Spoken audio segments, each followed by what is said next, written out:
با سلام خدمت شما دوستان، درس رو دنبال میکنیم. در درس گذشته ما حرف آ حرف آ حرف آ رو یاد گرفتیم. آ از اون دسته حروف غیر متصل هست. یادتون باشه گفتم حروف غیر متصل حروفی هستن که به حروف بعد از خودشون نمیچسبن. حروف غیر متصل و یا حروف منفصل حروفی هستن که به حروف بعد از خودشون، توجه کنید، بعد از خودشون، به حروف بعد از خودشون نمیچسبن.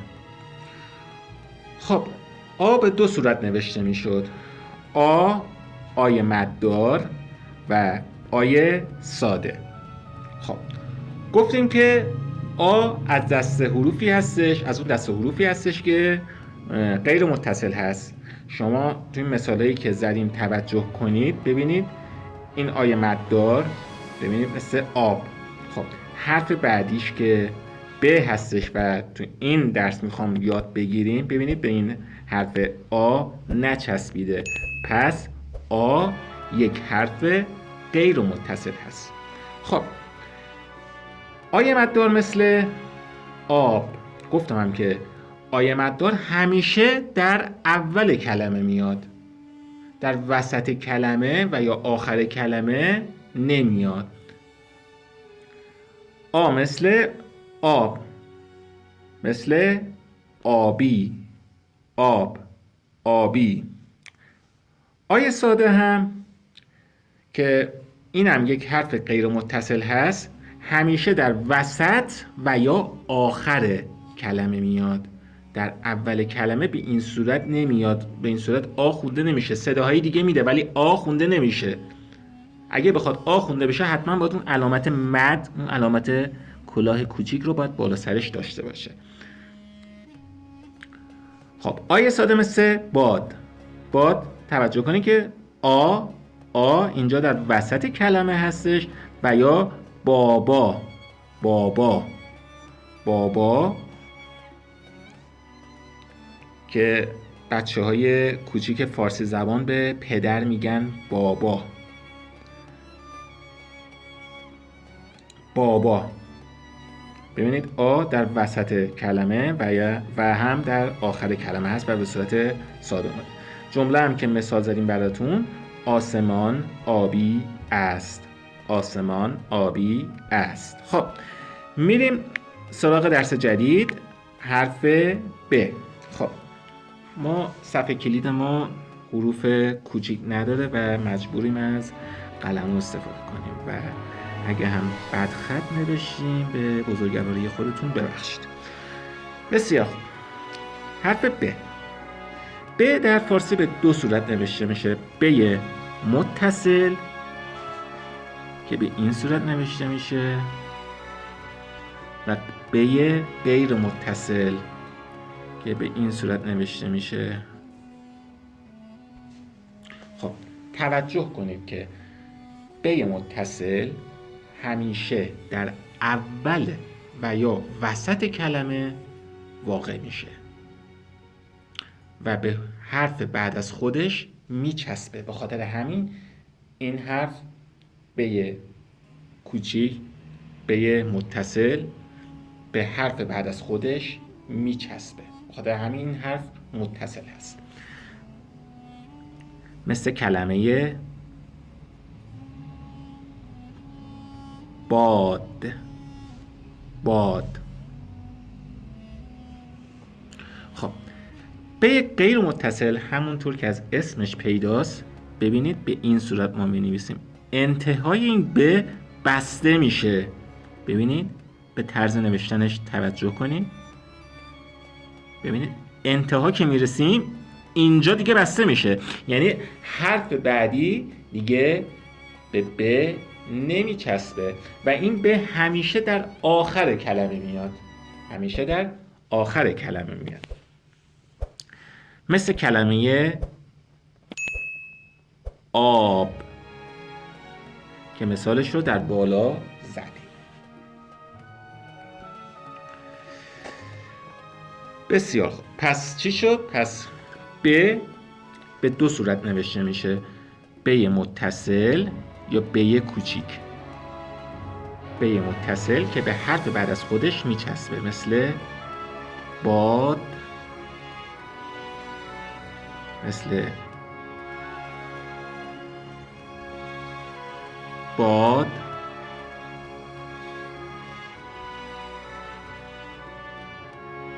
باران، باران،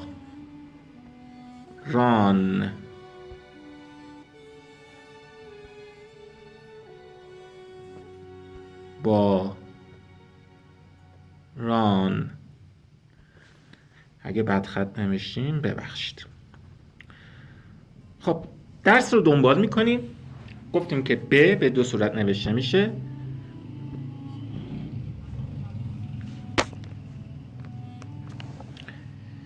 ب متصل مثل باد، مثل باران، مثل باد، مثل باران، مثل آباد.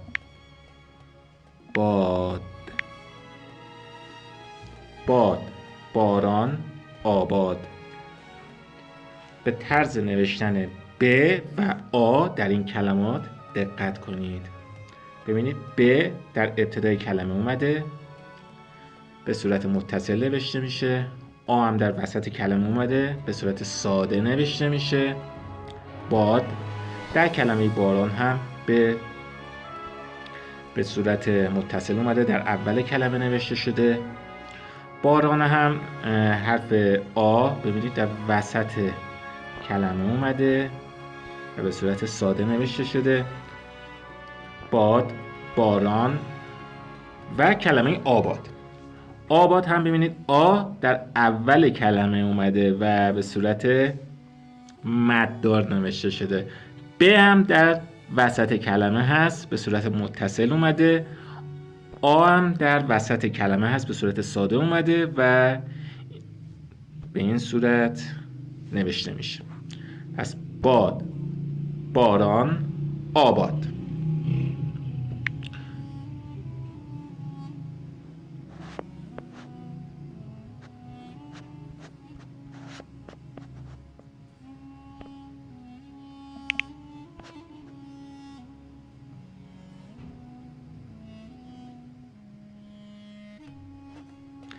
خب مثالی که برای ب غیر متصل میتونیم بزنیم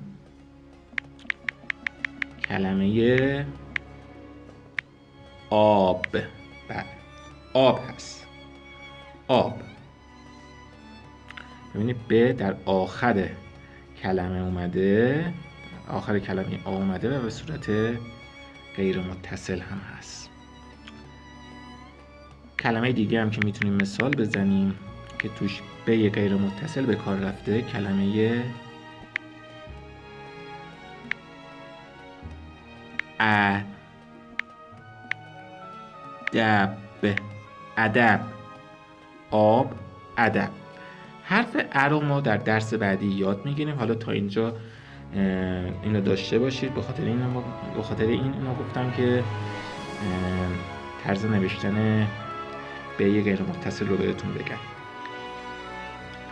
ادب، ادب، آب، ادب. در قالب جمله هم بخوایم مثال بزنیم،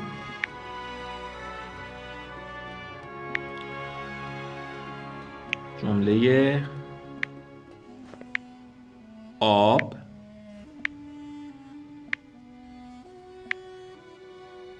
سرد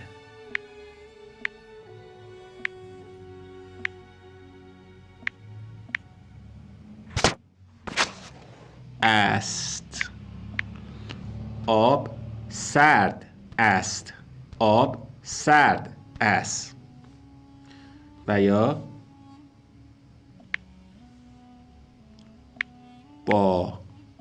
با که به زبان کودکانه میشه همون پدر. بچهای ایران به زبان کودکانه به پدر میگن بابا. حالا نمیدونم تو کشورهای تاجیکستان و ازبکستان بچه های کوچیک به پدر چی میگن، ولی اینجا در کشور ایران بچه های کوچیک به پدر میگن بابا. در باران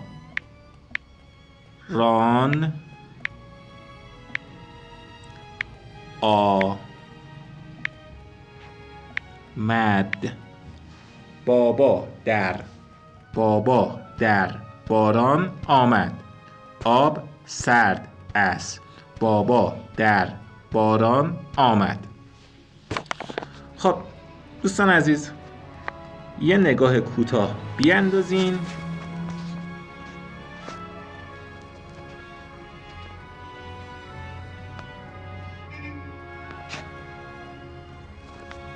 حرف آ مثل آب، آبی، آی مددار، آی ساده، باد، بابا. جمله مثالی: آسمان آبی است. حرف ب متصل مثل باد، باران، آب. ب غیر متصل یا منفصل مثل آب، ادب.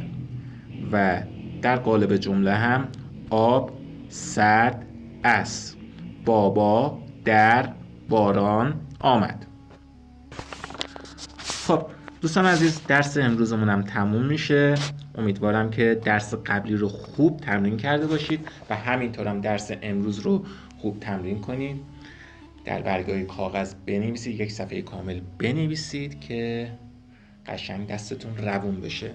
یعنی میخوام در پایان این دوره هم بتونید روون بخونید و هم روون بنویسید.